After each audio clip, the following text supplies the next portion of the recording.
The Droid Turbo features a 5.2-inch AMOLED QHD display with a resolution of 2560 by 1440 and a pixel density of 565 ppi. It's rocking a 2.7 GHz quad-core Qualcomm Snapdragon 805 processor with 3 GB of RAM, the Adreno 420 GPU, 32 or 64 GB of non-expandable storage, a ridiculously big 3900 mAh battery, a 21 megapixel camera with an f2.0 aperture, and it's running vanilla Android 4.4.4 KitKat with some of Motorola's software features out of the box. It's going for $199 for the 32 GB model and $249 for the 64 GB ballistic nylon model with a 2-year contract. The Nexus 6 features a bigger 5.96-inch AMOLED QHD display with a resolution of 2560 by 1440 and a pixel density of 493 ppi. Inside, it's packing a 2.7 GHz quad-core Snapdragon 805 processor with 3 GB of RAM, the Adreno 420 GPU, 32 or 64 GB of non-expandable storage, a 3220 mAh battery, a 13 megapixel camera with OIS and an f2.0 aperture, and it's running Android 5.0 Lollipop out of the box. It's going for $649 for the 32 GB model and $699 for the 64 GB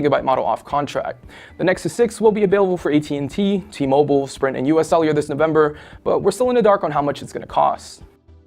As you can tell from the spec sheet, the Nexus 6 is notable for sporting an enormous screen while the Droid Turbo has a ridiculously huge battery. Both devices are similar in some respects, like the 3 GB of RAM, the Adreno 420 GPU, and the Snapdragon 805 processor, but by and large they are very different too. The Droid Turbo is a much smaller device compared to the Nexus 6, though it's noticeably thicker, and weighs just a tad bit heavier too. Its ballistic nylon back and rubber sides makes the Droid Turbo really easy to hold, while the Nexus 6 on the other hand is a little more challenging to grip due to its size. The Nexus 6 features a metal frame and a plastic back, which feels great in the hand, but it can sometimes be unwieldy, especially if you want to use the phone with one hand, which for me is impossible. I personally like the Droid Turbo's smaller form factor, and for some odd reason I prefer the thickness of the phone too. It's hefty, and I know it's a phone that can withstand a few dings and drops. Moving on to the display, this is an area that will sway people one way or the other. The Nexus 6 sports a huge 5.96-inch screen, while the Turbo is a much smaller at 5.2. Both are 2K and both look absolutely gorgeous. Colors are vivid, viewing angles are great, and they're incredibly sharp. I personally like the Droid Turbo's smaller 5.2-inch display. Above and below the Nexus 6's screen are dual front-facing speakers, and they sound incredible compared to the Droid Turbo's single front-facing speaker. In terms of performance from day-to-day use, I can play games, browse the web, and watch videos without either phone lagging, and that's where that quad-core Snapdragon 805 and 3 GB of RAM comes in handy. Lag is literally non-existent on these devices. They also support the Adreno 420 GPU, so the more 3D graphic-intensive games run exceptionally well.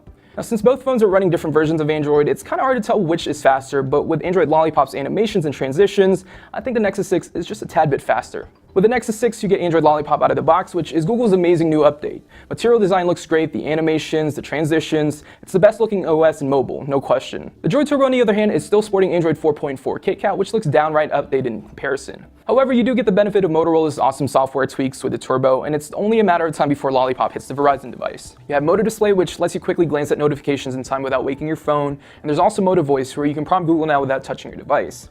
Moto Assist and Moto Action are here as well. With Actions, you can ignore a call by waving your hand over the phone, and with Assist, it'll basically change your phone's behavior based on the time of day, whether you're in a meeting or just going to bed. All which makes the user experience better.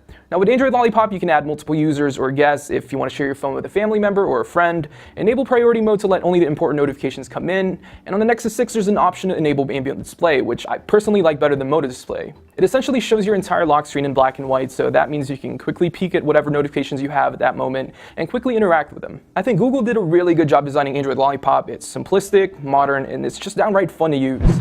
Let's take a quick break from this video and thank our friends over at Citrix. With Go-To-Assist remote support, you can provide live and unattended remote support from any computer or mobile device. Screen share with employees to diagnose and fix your support problems faster and more effectively, and use Go-To-Assist apps to deliver support anytime, anywhere from your iPhone, iPad, or Android device. Go-To-Assist is easy to use and sets up in less than a minute, whether you're supporting a 1 coworker, 10 employees, or even 1,000. Sign up today for a 30-day free trial, no contract, no credit card needed. Visit GoToAssist.com and click on the Try It Free button now, and again, that's GoToAssist.com and click on the Try It Free button. In terms of camera performance, the Droid Turbo sports a huge 21 megapixel camera in the back, while the Nexus 6 sports a 13 megapixel camera with OIS.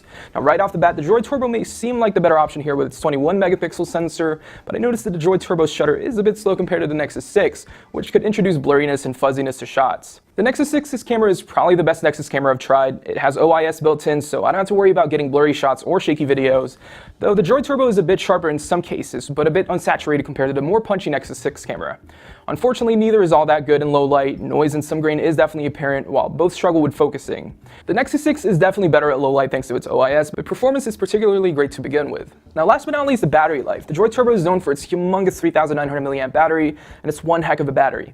With casual use, watching videos, taking pictures, and using Twitter, I didn't have to charge my phone for about 2 to 3 days, but once I really put it to its test, I would average about a day and a half, which is still pretty remarkable. The Nexus 6 would last about a full day, which isn't all that bad, but there's definitely a noticeable difference between the two. The Nexus 6 with Android Lollipop does support new battery saver function that Google promises will extend devices up to 90 minutes, but it still isn't up to what the Droid Turbo can do. They both support Motorola's turbocharger, which should give you about a few hours of usage in about 15 minutes, which isn't substantially faster than a regular charger, but enough that you'll find it useful in a pinch. So to wrap it all up for you guys, this was a tough one and probably should be a tie, but I'm giving it to the Nexus 6 on this one. It's running Android Lollipop, which looks super clean, simplistic, and adds a ton of new features. It's also a Nexus device, which means you'll be able to get the latest updates directly from Google as soon as they're available. It also has optical image stabilization, which is really helpful whether you're taking a photo or recording a video.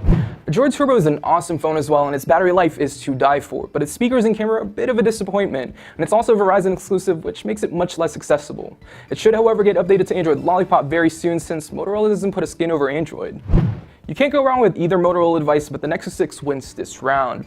Anyways, that's it for this video. If you guys have any suggestions on which you'd like to see next, let us know in the comments down below. And as always, I'm Mark Linsanger from Techno Buffalo. I'll see you guys in the next one. Thank you guys so much for watching this video, and if you guys would like to see more, make sure to hit that subscribe button down below. And we'd like to play video games every now and then in this office, so make sure to check us out at twitch.tv/technobuffalo, and we hope to see you guys there.